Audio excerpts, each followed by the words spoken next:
تو حسین کو قتل کرے گا، لیکن یہ بات یاد رکھ کہ اگر تو نے حسین کو قتل کیا تب بھی قیامت تک تجھی کو لعنت ہوگی۔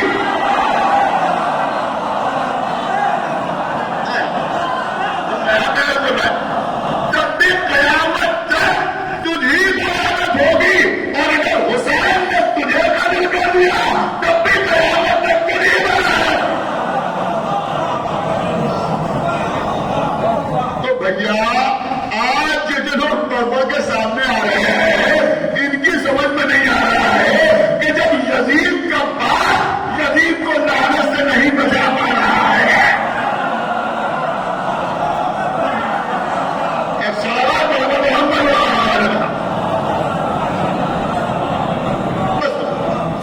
آج یہ چیز میں نے ارادہ کیا تھا کہ میں آپ کی خدمت میں پیش کروں، بہت توجہ کہتے کہ بہرحال آپ کا بھی حق ہے، مولا آپ کو سلامت رکھے۔ تو 21ویں رجب کو یہ وصیت لکھوائی اور رجب کی 22 تاریخ کو معاویہ فی النار ہو گیا۔ اب 22 رجب کی تاریخ آپ نہ جانیں گے تو کون جانے گا؟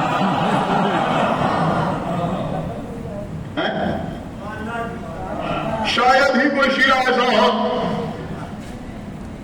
جس کے گھر میں 22ویں رجب کو شیرینی کا اہتمام نہ ہو۔ کیا ہو رہا ہے کہ امام جعفر صادق علیہ الصلوۃ والسلام کی نظر ہو رہی ہے، امام جعفر صادق علیہ الصلوۃ والسلام کی نظر ہو رہی ہے۔ اب کچھ لوگ اس پہ بھی پریشان ہیں، غور کر رہے ہیں، اس پہ بھی لوگ پریشان ہیں۔ کیوں پریشان؟ کیونکہ صاحب 22 رجب کو یہ لوگ نظر کرتے ہیں۔ کیوں نظر کرتے ہیں؟ کہ اس لیے کہ ایک دن حاکم شام نے دنیا کو چھوڑا تھا۔ ہم کیسی باتیں کرتے ہو، کیسی باتیں کرتے ہو؟ تم ہم سے کہہ رہے ہو کہ آپ 22 رجب کو اس لیے نظر کرتے ہیں، اس لیے پیسہ خرچ کرتے ہیں، اس لیے لوگوں کو کھانا کھلاتے ہیں کہ اس دن حاکم شام نے دنیا چھوڑی تھی۔ اما جب معاویہ کے لیے تم فاتحہ نہیں کرتے،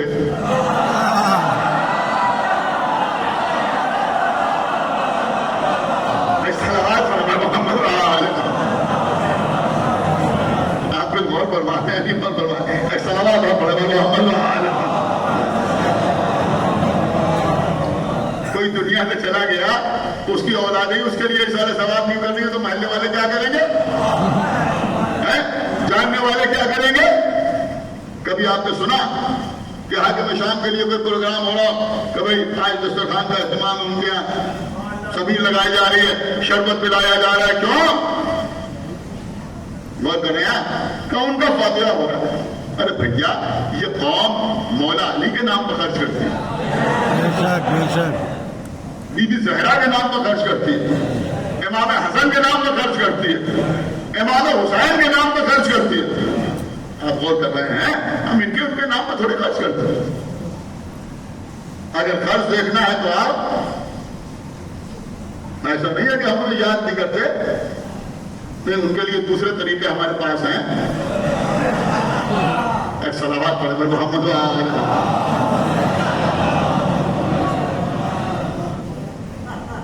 ہاں اگر دیکھنا ہو تو آپ کہ نام حسین کو ہم کھانا کھلا رہے ہیں، پانی پلا رہے ہیں، تبرک تقسیم کر رہے ہیں، تبرک تقسیم کر رہے ہیں۔ ہماری جان قربان آقا حسین پر بے شک غریبوں کو کھانا کھلانا، مستحقین کا پیٹ بھرنا، بھوکوں کو شکم سیر کرنا بہت بڑا کار ثواب ہے۔ لیکن اگر کہیں بینر لگایا جائے کہ یہاں بھوکوں کو کھانا کھلایا جا رہا ہے، غریبوں کو کھانا تقسیم ہو رہا ہے، تو آنے والوں کو کھانا تو دیا جائے گا، لیکن پہلے ان سے ان کی غربت کا اعتراف لے لیا جائے تب کھلایا جائے گا۔ لیکن یہ حسین کی بارگاہ ہے کہ جب یہاں سے کوئی تبرک لے کے جاتا ہے تو معلوم نہیں ہوتا کہ کون عقیدتاً لے کے جا رہا ہے اور کون ضرورتاً لے کے جا رہا ہے۔ میں بہت بڑا جملہ آپ کی خدمت میں عرض کر گیا. ایک نہایت مفلس اور نادان آدمی بھی وہی تبرک ہاتھ میں لے کے چلا جا رہا ہے، اور ایک کروڑ پتی آدمی، ارب پتی آدمی بھی وہی تبرک ہاتھ میں لے کے جا رہا ہے. یعنی حسین ایسے کھلاتے ہیں کہ کسی کو شرمندگی کا احساس ہو. جزاک اللہ، مولا آپ کو سلامت رکھے. مصائب میں کوئی نئی بات پڑھنے کی کوشش اب نہیں کرتے. وہی روایات، وہی واقعات ہر سال آپ سنتے ہیں، لیکن آپ روتے ہیں، آپ گریہ کرتے ہیں. عزیزوں، اس خانوادے کے نام پر اتنا تقسیم ہوتا ہے. اسی خاندان کے چھوٹے چھوٹے بچے کربلا کے میدان میں ہاتھوں میں خالی کودے لیے ہوئے العطش العطش کی آواز بلند کر.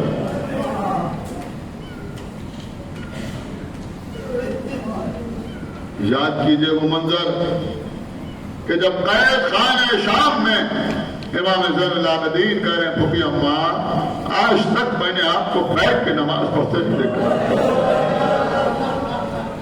لیکن میں دیکھ رہا ہوں کہ ادھر چند دنوں سے آپ بیٹھ کے نماز پڑھ. عزیزوں، کل کی مجلس میں انشاءاللہ آپ وقت پہ تشریف لے آئیے گا. میں کوشش کروں گا کہ تھوڑا سا تذکرہ بی بی زینب سلام اللہ علیہا کا ہوگا اور کچھ باتیں بچوں کے حوالے ہو جائیں. بیٹا سید سجاد، قید خانے میں کھانا اتنی کم مقدار میں آتا ہے کہ چھوٹے چھوٹے بچوں کے درمیان پورا نہیں ہوتا. میں اپنے حصے کا کھانا بچوں کو کھلا دیتی ہوں، خود فاقے کرتی رہتی ہوں، ذوق بڑھتا جاتا ہے. اے بیٹا آپ کھڑے ہو کے نماز نہیں پڑھ جاتے. قید خانے کے قریب سے ایک شخص گزر رہا تھا، اس نے پھوپھی بھتیجے کی یہ گفتگو سنی. کچھ آگے بڑھا، دیکھا ایک بیوی اپنے سر پہ خان رکھے ہوئے چلی جا رہی تھی. اس نے روکا، بی بی اس خان میں کیا ہے؟ کھانا. کیا کرنے جا رہی ہو؟ کہا میں یتیموں اور اسیروں کے درمیان تقسیم کرنے کے لیے جا رہی ہوں. کہا بی بی اللہ تمہیں بڑا اجر عطا کرے گا اگر تم یہ کھانا لے کے سامنے والے قید خانے میں چلی جاؤ. اس لیے کہ جیسے قیدی اس قید خانے میں ہے ایسے قیدی کہیں نہیں ہو. اگر انہوں نے یہ کھانا کھا لیا تو اللہ تمہارے اجر میں بہت زیادہ اضافہ فرمائے. وہ عورت کہتی ہے کیا تم ان قیدیوں کو جانتے ہو؟ تمہارے عزیز ہیں؟ ایسے کہا نہیں میں جانتا تو نہیں. کہا پھر؟ کہا بھی میں قید خانے کے قریب سے گزرا، میں نے قیدیوں کی باتیں سنی تو کچھ باتیں سمجھ میں آئی. پہلی بات تو یہ سمجھ میں آئی کہ یہ سب کے سب مسلمان نبی کا کلمہ پڑھنے والے ہیں. دوسری بات یہ سمجھ میں آئی کہ یہ سب کے سب نمازی ہیں، عبادت گزار ہیں. قید خانے میں بھی نماز قضا نہیں ہوتی. تیسری بات یہ سمجھ میں آئی کہ صرف مرد قید نہیں ہیں، خواتین، عورتیں اور چھوٹے چھوٹے بچے بھی قید ہیں. اور ایک بات اور یہ سمجھ میں آئی کہ انہیں ٹھیک سے کھانا پانی دیا نہیں جاتا. یہ قید خانے میں بھی بھوکے رہتے ہیں، پیاسے رہتے ہیں. اس نے کہا بہتر ہے میں کھانا لے کر وہیں چلی جاتی ہوں. یہ عورت کھانا لے کے آئی، بہت دیر تک منت و سماجت کی. زندان کا دروازہ کھلا، یہ بی بی اندر داخل ہوئی. اندر جا کے دیکھا کہ چند بیویاں بیٹھی ہوئی ہیں، بازوؤں میں رسیوں کے نشان ہیں، سروں پر چادریں موجود نہیں ہیں، لیکن ہر بیوی اللہ کی عبادت میں مصروف ہے. ایک لاغر بیمار ہے، لوہے میں جکڑا ہوا ہے، لیکن زبان کا کوئی شکوہ نہیں ہے، بلکہ کہہ رہا ہے پروردگار تیرا شکر ہے کہ تو نے عبادت کے لیے یہ گوشہ تنہائی عطا کر دیا ہے. دیکھا ہے گوشے میں ایک چھوٹی سی بچی بیٹھی ہوئی ہے جس کے رخساروں پر تماچوں کے نشان ہیں، جس کی کانوں کی لبیں پھٹی ہوئی ہیں. وہ زمین پر انگلی سے کچھ لکھتی ہے، پھر ہاتھ میرے بابا کے یہ منظر دیکھا. یہ بیوی دیکھتی رہی، کچھ سمجھ میں نہ آیا کہ کیا یہاں تک کہ بی بی زینب کی نماز تمام ہوئی. سر اٹھایا، اے بی بی کیوں آئی؟ کیا کام ہم سے؟ یہ کہتی ہے کہ میری کچھ سمجھ میں نہ آیا میں کیا کروں، لہذا میں نے کھانے کی طرف دیکھا اور پھر چھوٹے چھوٹے بچوں کی طرف اشارہ کیا۔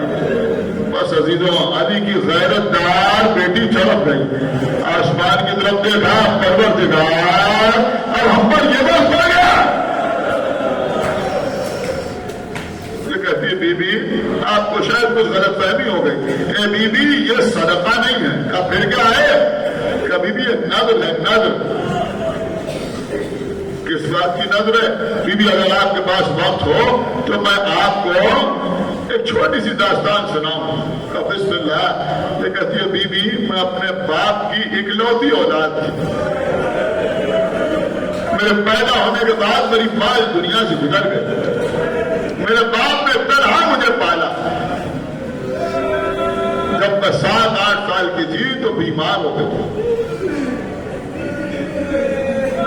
جیسے جیسے میرا باپ میرا علاج کرتا گیا میری بیماری میں اضافہ ہوتا گیا۔ ایسا لگتا تھا کہ آج میں دنیا سے گزر گئی، کل دنیا سے گزر گئی۔ میرا باپ مجھے لیے ہوئے حکیموں کے پاس جاتا تھا، طبیبوں کے دروازے پر جاتا تھا، لیکن ہر جگہ سے جواب مل جاتا تھا کہ اب تمہاری بچی صحت مند نہیں ہو سکتی۔ کسی نے میرے باپ سے کہا کہ اللہ تمہیں بڑا اجر عطا کرے گا اگر تم اپنی بیٹی کو لے کر مدینے چلے جاؤ، انشاءاللہ تمہاری بیٹی کو صحت بھی ملے گی اور تمہیں اجر بھی ملے گا۔ اگر رسول اللہ نے جن کو اللہ نے رحمت للعالمین بنایا ہے تمہاری بیٹی کو ایک بار نگاہ رحمت سے دیکھ لیا تو بس تمہارا کام ہو جائے گا، تمہاری بیٹی کو زندگی مل جائے گی۔ اے بی بی کہاں دمشق، کہاں مدینہ، لیکن میرے بابا نے میری محبت میں بڑی دشواریوں کے ساتھ یہ سفر طے کیا۔ مدینے پہنچا، مسجد النبوی میں پہنچا، پیغمبر تشریف فرما تھے، میرے بابا نے مجھے پیغمبر کے پیروں میں لٹا دیا، سامنے ہاتھ جوڑ کے بیٹھ گیا، اے اللہ کے رسول یہی میری بیٹی ہے، یہی میری زندگی ہے، یہی میری زندگی کا سرمایہ ہے، اگر یہ مر گئی تو میں بھی مر جاؤں گا۔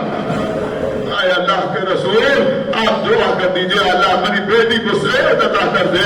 اے بی بی نہ معلوم کیا مناسب سمجھا کہ پیغمبر خاموش رہے، تو میرے بابا نے سمجھا کہ شاید یہاں سے بھی جواب مل گیا، اب میری بیٹی اچھی نہیں ہو سکتی، لیکن احترام رسالت میں بیٹھا رہا۔ اے بی بی کچھ دیر کے بعد وہ دروازہ کھلا جو بی بی فاطمہ زہرا کے گھر کا دروازہ تھا، اور اس دروازے سے کمسری کے عالم میں میرے آقا حسین برآمد، آہستہ آہستہ قدم بڑھاتے ہوئے اپنے نانا کے پاس آئے۔